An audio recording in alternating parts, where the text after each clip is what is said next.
All right, welcome back. This is part two of All People's Health Collective interview with John Raphling from HRW in this really wonderful and thorough and devastating report that you did on housing, houselessness, homelessness in Los Angeles. So we left off in the middle of things, really, and we were having a really great dialogue, and I think we can just jump right back into it. So, John, would you like to kind of remind us where we were and then take us where we're going? Sure. So in the last session, we kind of, I guess, set the stage in terms of describing the state of houselessness in Los Angeles in the context of the larger country. Uh, um, just how prevalent it is, and particularly how many people and how such a large portion of the population of the city and the county are on the edge of houselessness or say housing insecure, meaning that, one bad thing, missed paycheck, something like that, could put them on the streets. We talked about a lot of the reasons for that, particularly in terms of how housing is not seen as a human right in this country, in Los Angeles, but housing is a commodity and it's used as a way of gaining wealth. It's used for people as a way of making profits, and that's led to a situation where we have plenty of, perhaps even too much housing at the high end of the market, and then for regular working people, there's a huge shortage. And then sort of the last part we talked about was the racial component of it and how policies and practices over the years and for lack of a better term, structural racism as well as personal racism has led to houselessness being incredibly prevalent and disproportionately concentrated in Black communities, also in Latino communities in Los Angeles, more and more so. And that's where we kind of left off, and we left off at the transition. And now let's talk about criminalization and what that means and how that's been carried out. So that was kind of the next step. Right. Yeah. Let's please get into it. And I think it's great to name that last piece as we transition into this next piece about housing insecurity and how when we talk about homelessness or being unhoused, that the vast, vast, vast majority of people are much closer to that outcome than they are to the being stably housed outcome. And that part of this conversation often doesn't get presented accurately because of the over marginalization of those who seem visibly unhoused. Is that correct?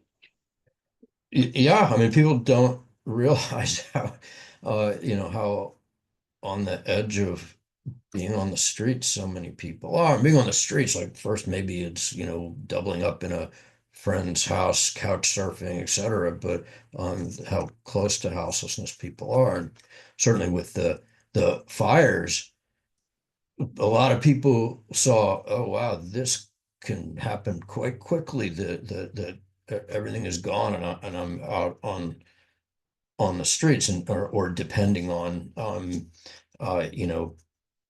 other people to help or government supports or et cetera. But um, we're rightly helping out people who've lost their homes from fires, but everyone on the streets has their own story and their own personal fires that led them to the streets, and so we should be extending that same um, care for everyone. Thank you for that. Let's really put a pin in that because of the way the conversation has gone post fires becomes ultra relevant to your report. And that's what great work like this always does is it connects things. It's kind of ever prescient. So yeah, so let's now jump into that. And thanks for giving us a little extra time to contextualize it. So passing it back to you. Okay, sure. So I'm going to put up a slide because we're going to start talking about criminalization, which criminalization has been the most prominent policy in LA across the country around houselessness. Let me share a slide. Okay, so just to for people who either are unable to see what's on the screen for whatever reason, let me describe what it is. So it's just one word, and the word is criminalization. And then there's three photos, and the three photos are critical for our understanding of what criminalization is. The first photo is the back of a police officer with on the back of his jacket it says police, and but you can also see if you're looking carefully that in the background the police officer is looking over. There's a sanitation department truck.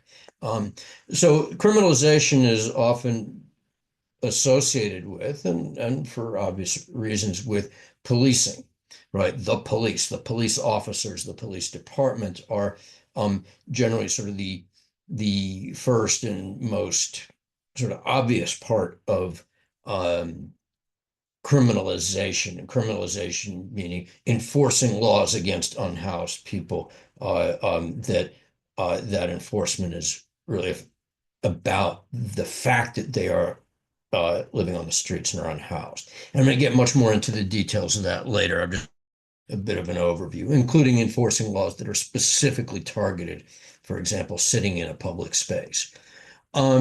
The next photo, so that's on the far left of the screen. On the far right of this screen is a photo that shows sanitation workers, and they're putting some things in. It's obvious it's a tent and a tarp setup into a trash compactor truck.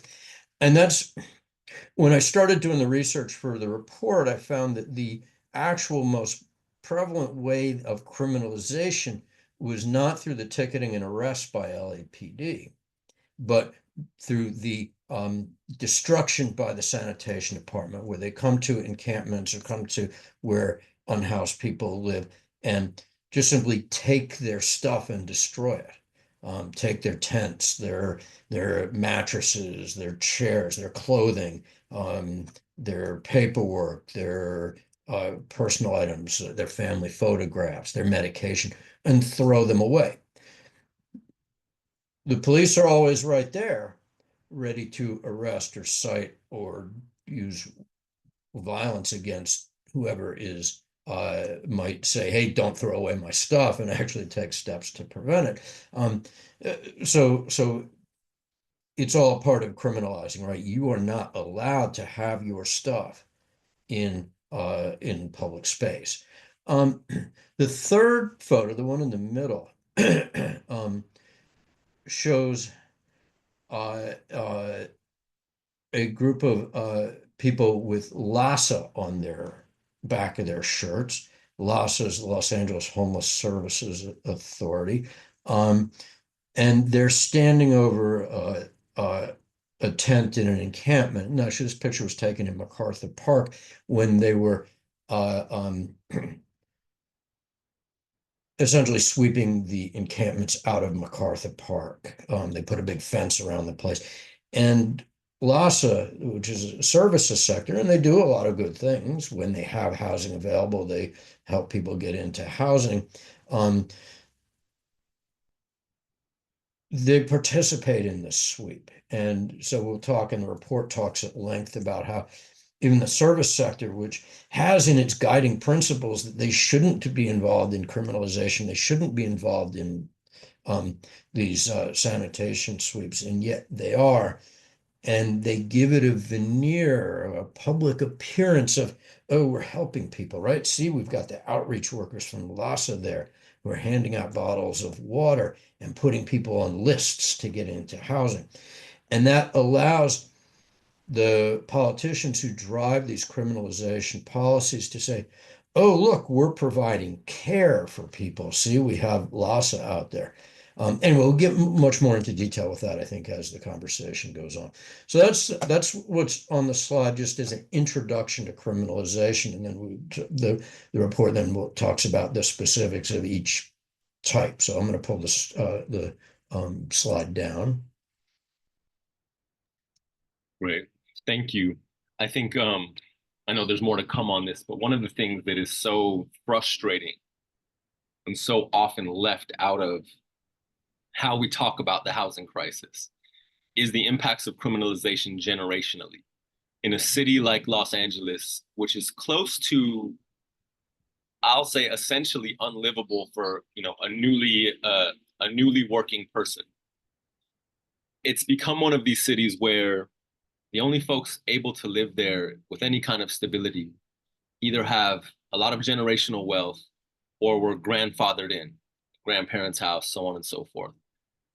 For everybody else, it's extraordinarily difficult, in part because not only have they financialized, as we always say, financialized the actual housing market, but they have also financialized every stop along the way of even renting a place. The application process, the credit checks, the review process, the security deposits, all of it now becomes dependent on what level of generational financial support you have, including if you need a co-signer. These things are already such barriers to housing. But what doesn't get talked about is criminalization is generational. So even if you yourself haven't gone through the court system, you yourself haven't caught a case. If your mom caught a case, if your dad caught a case, if your grandparent caught a case, that's created a chain reaction that is going to impede your ability to get into housing now.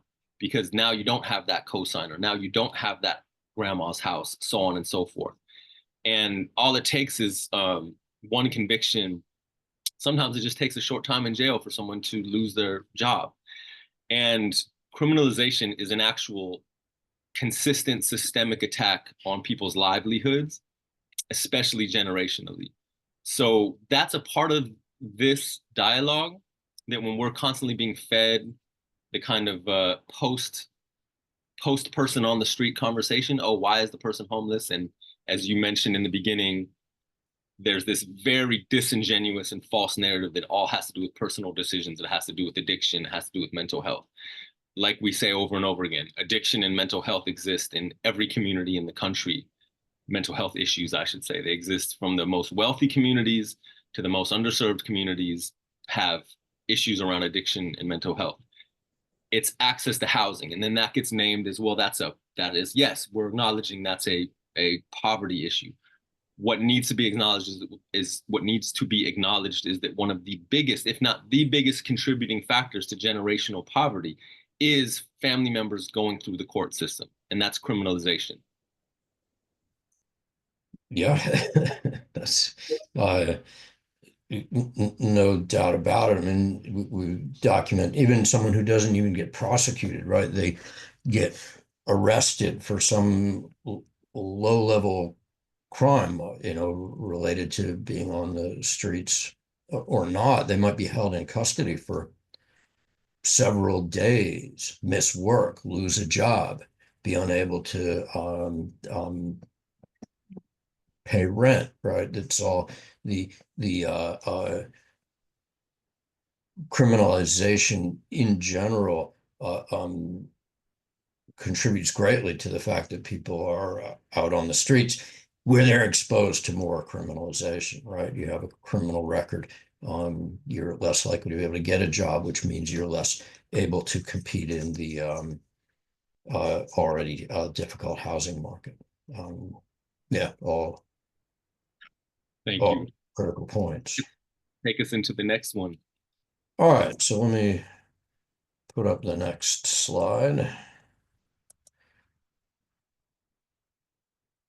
Okay, so the next slide. So we want to talk about policing specifically, and how that aspect of criminalization. And so the slide has a picture of a group of police officers standing over an encampment that's in the process of being swept. In the background, you can see the sanitation workers in the trash compactor truck.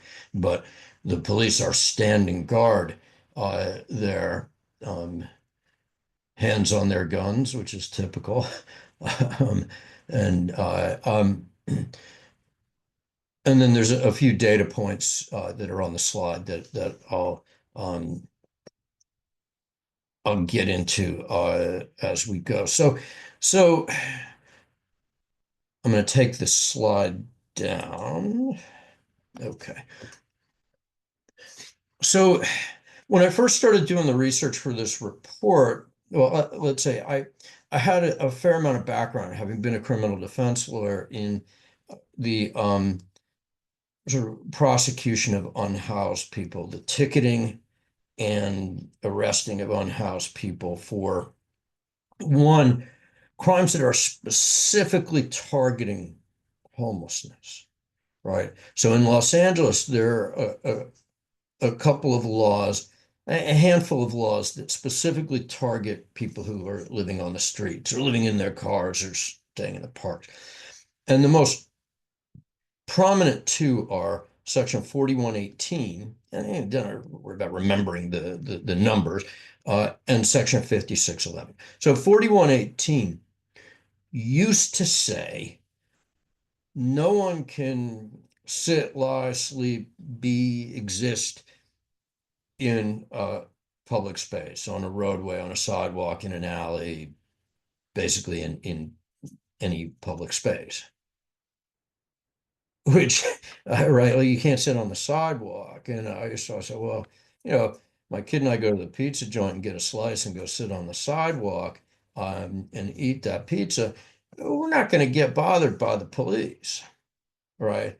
But unhoused person who's got nowhere else to go is getting arrested or ticketed for violating that law. Now, that law has evolved into what it is now, where it's not a blanket, well, you can't sit on any sidewalk or anywhere in Los Angeles, but instead they've created this massive patchwork of zones where you're not allowed to be. And we actually we have a graphic in the report, on the online version of the report, that kind of vividly displays how much of the city is in this you can't sit here zones, and it's a huge proportion of it, but it's also anybody's guess, right? I mean, no one who's out there can know exactly where they can and can't be. So it just basically is, may as well be saying you can't sit or lie down in anywhere. But then 5611 says, well, you can't keep your stuff in public places, and that does apply everywhere in the city. So if they can't get you for the 4118 for sitting or lying down, they can get you for 5611 for setting your backpack down, or unrolling your sleeping bag. And actually, we looked at, I got LAPD trainings on it where they say, yeah, just use 5611 where there's not where it's not a 4118 zone. Now, what's interesting is that the number of arrests for these type of laws, and arrests in general of unhoused people. Well, let me back up. So we got data. So sorry. So that's those laws that specifically target unhoused people. But then a big part of LAPD enforcement is on things like drinking in public or having an open container, right? That was like the most common thing. And the data was pretty shocking because we got, right, so that's not, okay, you wouldn't think that's like targets unhoused people, right? Like anyone could be drinking in public, right? So we got data from LAPD of every arrest or citation that they made where they identified the person as being unhoused. And we compared it with data that we have of every arrest and citation that they made. And this is from the period 2016 to 2022. Okay, so pretty wide stretch of time. And what we found was, let's just take drinking in public. Drinking in public and open container cases. We grouped those together because they're kind of the same. About 99% of drinking in public and open container citations were for people they identified as unhoused. So even though that law on its face doesn't seem to directly target unhoused people, in practice, it absolutely does. And this is something that would be perfectly legal if you were sitting on your porch and drinking or in your living room. But if you're in your tent, which is your only home, you're at risk of being arrested or cited for it. Um, Here, I found that a pretty shocking statistic, and it's many thousands. I think close to 30,000 arrests and citations in that period, almost entirely, almost exclusively unhoused people. But then here's the other statistic, and was on the slide.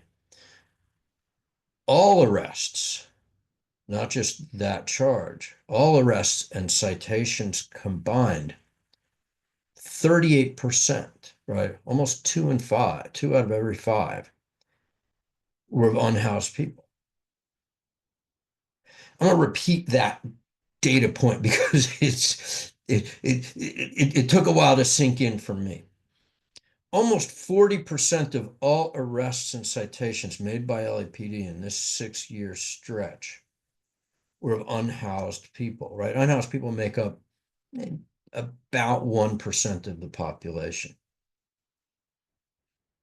Now, some of those arrests and citations are for, robberies and murders and rapes, but a very tiny amount. Most of them are for things like drinking in public or sitting on the sidewalk, um, or possession of drugs, right? Things like possession of drugs, right? You're just way more likely to get searched, um, and have those drugs be found if you're living on the streets than if you're, got an ashtray full of cocaine you're snorting in your living room in your Beverly Hills apartment.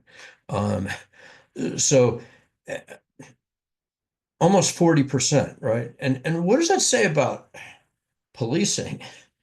Like, what if we solved the houselessness problem, perhaps invest all this money that we're putting into policing, right,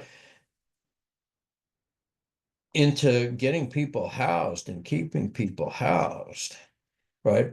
That knocks out 40% of their cases.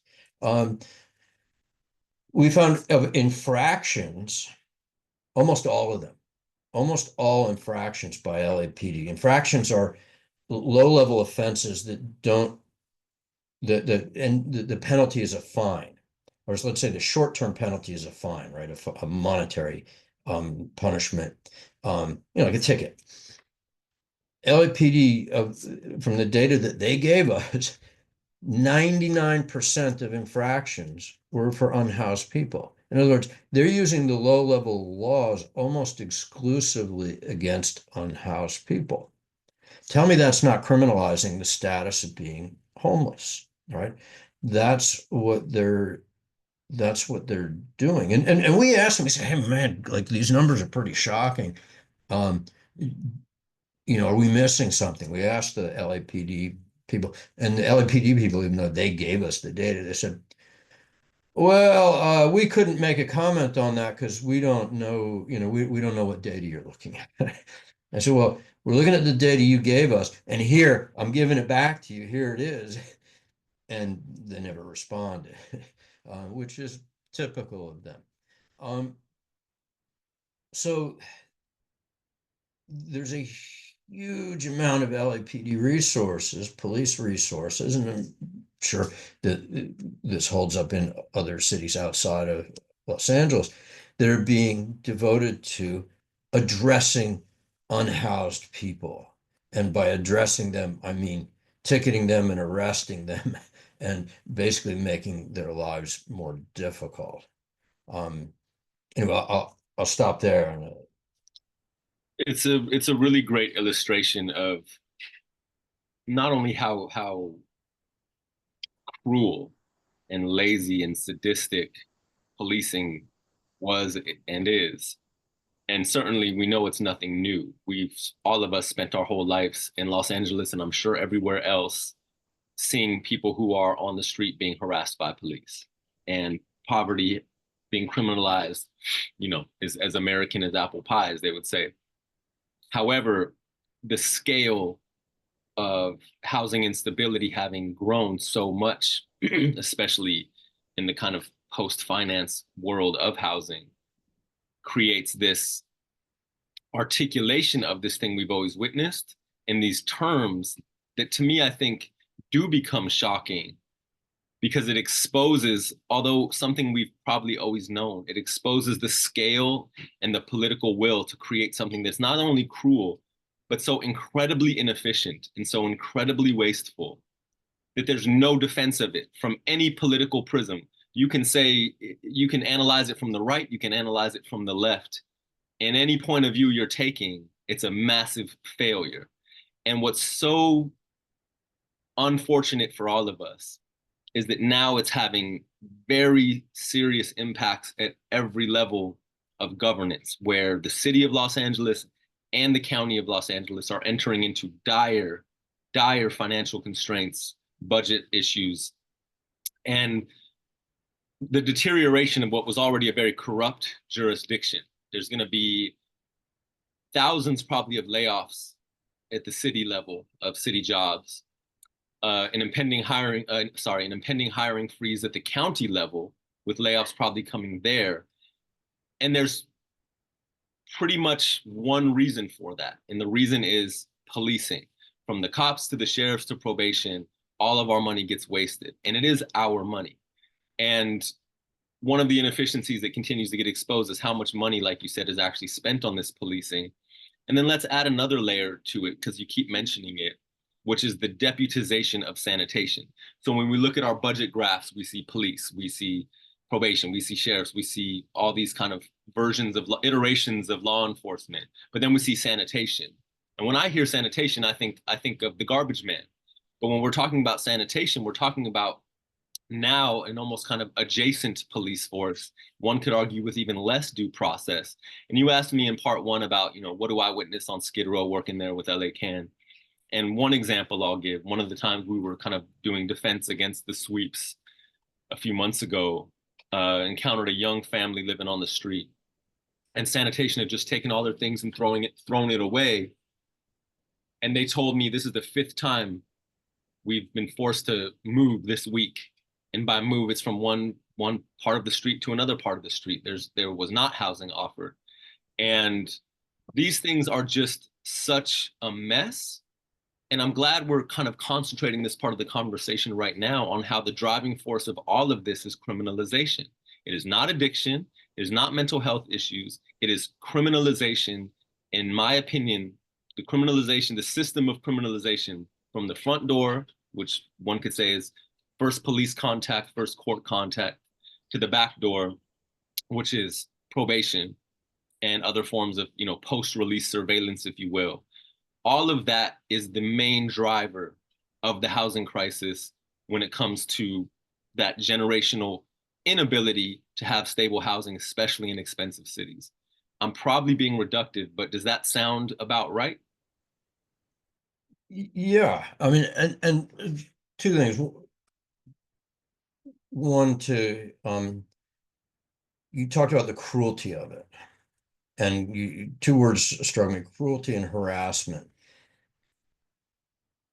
That's all it is, right? Like, it doesn't help anyone. It doesn't help the city raise money because people can't afford to pay fines. It actually costs the city money. And your story about a family that got moved 5 times in 1 week, right? The logic behind it, and you said, there's no argument from any political perspective that supports criminalization. But I'm going to tell you what I think it was the why that they do it. And it being the policing enforcement as well as the sanitation sweeps, the destructive sanitation sweeps. So it's brutal, right? But the cruelty is the point of it, right? So if you arrest someone, you take them to jail, or you cite them, they get a ticket with a fine that they can't pay, and so they get a warrant issued, and then they get taken to jail. You come and throw away people's stuff, right? You get taken to jail, your stuff disappears, right? You lose all of your stuff, as well as whatever sort of terrible things happen in jail. Or police don't even have to ticket and arrest. They just come and say, hey, you got to move, right? That's the title of the report. You have to move, right? You have to move or you're going to get a ticket, and people move, right? You have to move or we're going to arrest you. People move. You have to move. We're going to throw your stuff away. People move. Where do they go, right? They're not going into housing, right? Where are they going? They're going to the next place and the next place. And then they get chased to the next place. And people, what they do is they hide. And it's literally, it's cleaning your house by sweeping the dirt under the rug, right? Let's let's make it invisible so we can't see it. And then we can pretend that it's not there, right? And what's happened in recent years is rather than all unhoused people being kind of confined and contained, the word they use on Skid Row, there's encampments everywhere. And so people are seeing it. And that could force us to say, okay, wow, it's visible. We see it. This is a real problem. Let's find a real solution. Housing, homelessness prevention, things of that nature, right? Getting people more income. Or can we just get rid of it, make it go away? And that's the logic behind criminalization, right? Just make it go away, make people hide, get them off of my street. I interviewed a guy who lived and had a business on a street where there was an encampment. And he didn't like the encampment, and I don't blame him, right? People outside, they're loud, they sometimes have fights, there's activity, it's a mess on the sidewalk, right? They're doing a sweep, and he's very happy about the sweep. And I asked him, well, where should people go? And he said, I really don't care. I don't care where they go as long as they're not here. And the politicians respond to that, right? Get them out of my district. They can go someplace else. And that sets the stage for the whole warehousing of people that happens, in this kind of shelter approach. Anyway, though, we should probably move on to the next. Let me put up the next slide, Right. Yes. please. Oops, that's not the next slide. But that is. Okay, so the next slide, it says sanitation sweeps. It has a picture of sanitation workers putting a tent into the large bucket that will then put it into the trash compactor truck. And what it says is relentlessly destroying people's essential possessions. And I want to correct myself. When I made that slide, I needed educating, right? Essential possessions, and I wrote tent, bedding, clothing, ID, paperwork, medications, etc.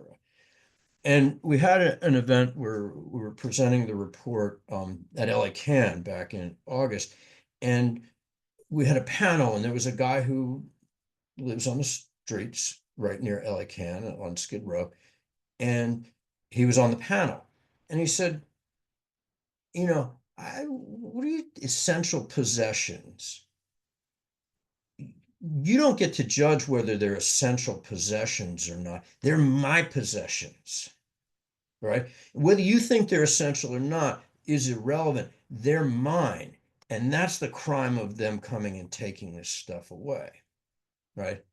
And so, and I took that point as being quite profound and sort of a weakness of how I was thinking about things, because obviously I was moved by seeing, an old guy who had his medications taken away, right? Because like, well, damn, like whatever you want to say, like at least let the guy keep his medications. But no, like whatever this person owns should not be taken from them, right? That's an indignity to crime. Like what of the things that I have in my house, is it okay for someone to just walk right in and throw away? Right. So, but anyway, but relentlessly destroying people's possessions. Some of it are things that are basic to survival, right? A tent, a bed, a chair, things a shade that protects, things that protect from the elements, clothing. And some of the things are essential because they're essential to that person, because they belong to that person.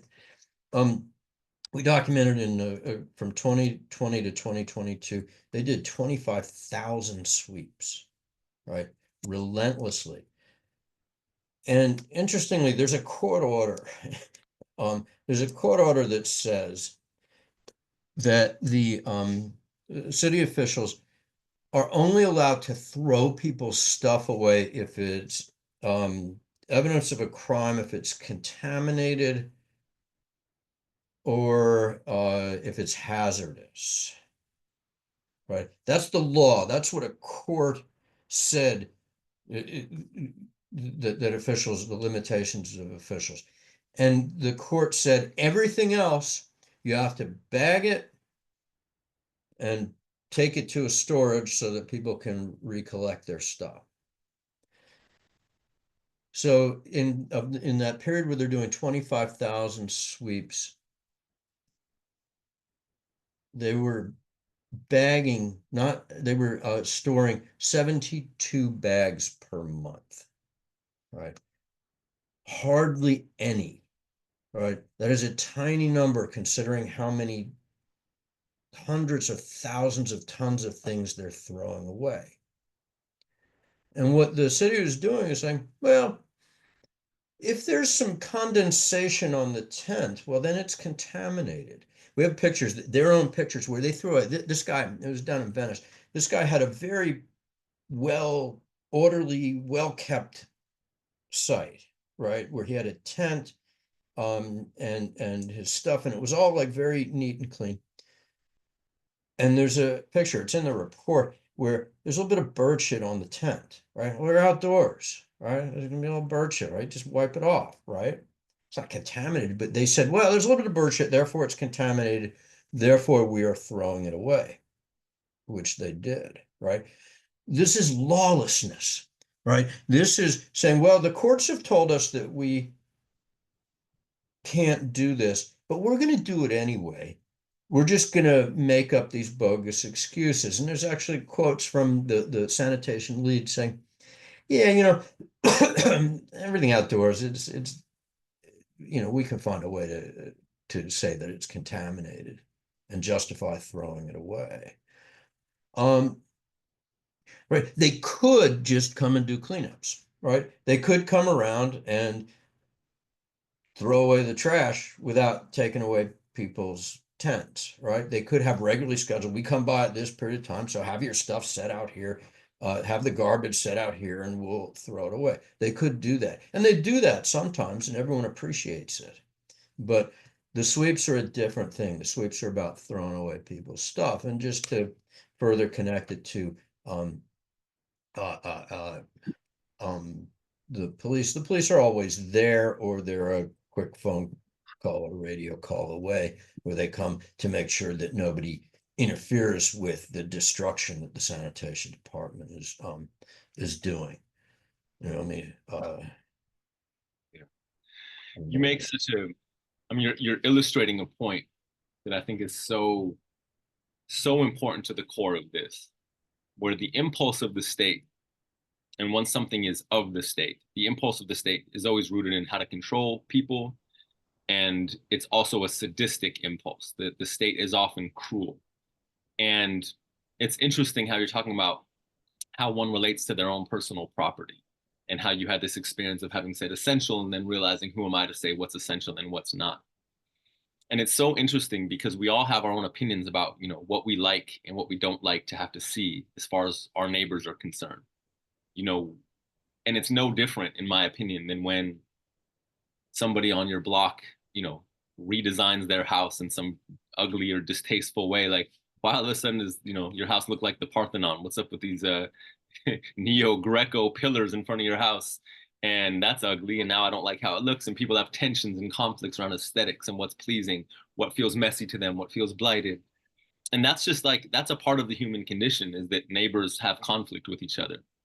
And yet, if you're experiencing homelessness, if you're unhoused, now all of a sudden you don't deserve the dignity of possession, and they can come and they can take it. And it's like you use this word relentless. It's this relentless reminder of where you stand, which I feel like is the intent. Like you said, the intent is to keep people in as unstable and vulnerable a position as possible, because there's no logic to it beyond that. This thing that you said earlier that I think needs to be held on to is this doesn't benefit anyone. It doesn't make people safer. It doesn't make things more calm. In fact, it does the opposite. And then the criminalization piece sets up future generations to have the same problem, which is part of what, like I said, I get frustrated about, because it doesn't get named enough. That today's arrest, today's incarceration, today's sweep is tomorrow's new iteration of the homelessness crisis. And just like when we talk about, the construction of prisons or the constructions of jails, it's always important to remember that when a prison cell is constructed, it's not being constructed for you. It's being constructed for your children and your grandchildren. And this constant infrastructuring of state violence and this constant desire on the part of the state to do it is connected to that sadistic impulse. So I say that, though, feeling very critical of the state, critical's a light way of putting it. But I think also wanting to ask a question to you, John, because I don't want to only point the ire in one direction, because we've also seen money put into trying to solve the problem. We see how much just corrupt and badly administered governance happens in Los Angeles in a way that is just so embarrassing. What about the inefficiency of the so-called problem solving? We mentioned a little bit of it earlier in part one, where the shelter model doesn't work, the indignities of the shelter model, the punitive conditions. But also, what about the kind of, and you don't have to go too deep into it, this is more my desire to acknowledge it, the relationship between the city or the county or the state and some of their nonprofit allies or friends or consultant class friends, where money seems to disappear in those relationships and not materially show up to solve the problem. Yeah, that I mean, we could spend a lot of time Right. uh, talking about that, but it's a good segue into the sort of last piece of the criminalization um, puzzle, which is the services sector and kind of the whole interim housing shelter idea, right? Which is a giant money suck. Um, and I think many people with good intentions, think, oh yeah, we gotta get people into shelter, but don't necessarily know what the shelter's really about. And often the shelter system and that so much of the services sector is focused on is also part of this project of making people disappear, right? They're warehoused in this raggedy hotel or in this, uh, you know, um, uh, uh, tiny house community that they put, on a lot next to the freeway. And so we don't have to see them anymore. Um, but they're not actually, the problem isn't solved. They remain unhoused. They're stuck there for as long as they're stuck there, and then they're back out on the streets. So I'm not sure if that really responds to your question, but there's a lot of um, money and political energy being put into these non-solutions. I don't know, should I go and put up Yeah, I the mean, my question is partly, it's less of a question and more just wanting to acknowledge that part of yeah, it. It's its own long conversation, yeah, one that we will have. I mean, we are building this space as APHC to dig into these things and talk earnestly about them. And right. and we're opening up portals that we'll walk into later. But yes, it does explain it. And when you say at the end of the day it's about disappearing people, that's so important, is who, you know, whose will is being enacted. And like you keep saying, it's the will of the folks who want to disappear the visible poverty that's a result of their failed, continuously harmful, I should say, policy. Well, that also that reminds me to discuss I have a section in the report where we talk about, and not nearly in enough depth, but um, the the way houselessness has been used, or the battle against it, has been used to remake the mental health system in California, um, with this um, huge emphasis, changing laws and changing court systems to facilitate forced treatment and detention, right? And that's a work in progress, but it's happening. And a lot of the sort of political fuel driving these changes in the system has been, this is going to help us solve the problem of homelessness, right? Getting back to your point earlier about how it's people aren't unhoused because of they have mental health conditions, right? People aren't housed because we have a housing shortage. People with mental health conditions may be less able to compete on that housing market because of, you know, trouble getting work, things of that nature. Or people who are living on the streets are more susceptible to having acute mental health conditions because of the conditions of living on the streets. And but so in, the sort of non-solutions that serve to give a feeling of control and that serve to facilitate disappearing people, right? We're developing these systems in California to increase the ability to detain and forcibly medicate and force treatment on people who, a large percentage of whom, if they got a stable housing where they can sleep and shower and they can actually address their mental health conditions without force. Anyway, that's also a topic we could spend a lot of time, and we're running out of time for this segment. I think we'll probably need a third segment. Yeah, we should, and let's start wrapping up, and we can do a third segment. This is what we're doing. We want to really offer an opportunity for us to not clip these dialogues, because what I do love about this work that you've done is it creates this gravity that keeps pulling us in the direction of having to look at the actual core reasons for a problem that is constantly misrepresented. And you just said a bunch more about why that is. And I think that it's it brings us to this point where the solution the solution to homelessness, to houselessness, is housing. It's not the solution to poverty. It's not the solution to all social ills, but it is the solution to a very visible and collectively experienced problem. If you go to some of these Rust Belt, so-called Rust Belt cities across the country, where there currently are more houses than people, and again, LA has plenty of housing, but like you said, it's tied up in, financial investment at the high end of the market, so to speak. But you'll see in areas that are still somewhat affordable in this country, there's still poverty, but you will not see homeless encampments. You will not see people on the street. And that is a huge quality of life factor that everybody wants. Everybody wants that. And to be able to say, wow, there actually is a solution to one huge problem, and it simply is offering housing, it then opens up the opportunity to dig into the real conversation that we should always have an opportunity to have around the other challenges that people face. And like you said, a challenge around mental health issues, a challenge around addiction becomes mediated always by class, always by one's kind of the economic factors that one's dealing with. And that's most acutely felt if you have a lack of housing, let alone just the housing instability. There is no stress like financial stress, and everybody knows that. And that should be the driving core of this analysis.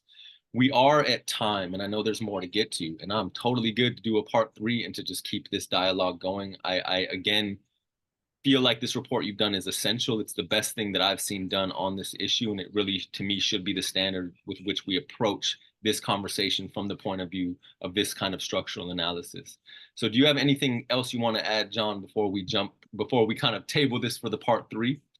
Yeah, just to tee up part three, I think so. We've kind of gotten into what criminalization is.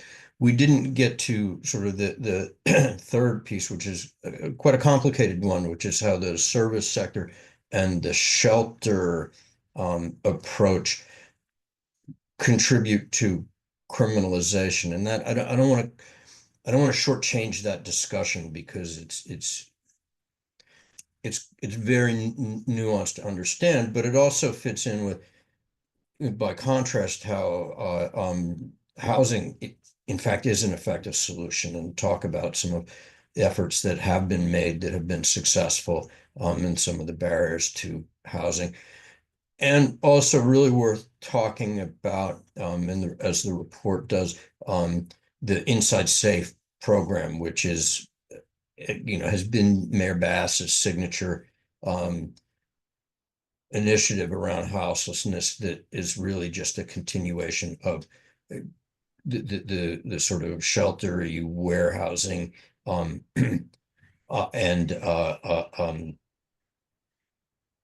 criminalization approach, even as it has helped some people, right? Like none of these things, well, none of the shelter sort of approaches are entirely bad. They have their place. Anyway, so we want to, I think it's worth having a third session to talk about those aspects in some detail. I agree. We touched on it because it needs to be acknowledged along the way. And then in part three, we can actually have that conversation and offer the nuance that it really deserves. And that's very exciting to me. And you mentioned the term forced treatment, and it's a good note to finish on, which is, forced treatment is a lot of things, but what it's not is treatment. And that is a layer to peel back that I am excited to do with you, that connects to some of what you're talking about around what have been these flagship programs. And I'm really looking forward to digging into that with you, hopefully next week. So thank you again, Yeah. John. Thank you so much for this work, and can't wait to continue this conversation. Yeah. Thanks, Lex. Looking forward to keeping it going. I know. All right.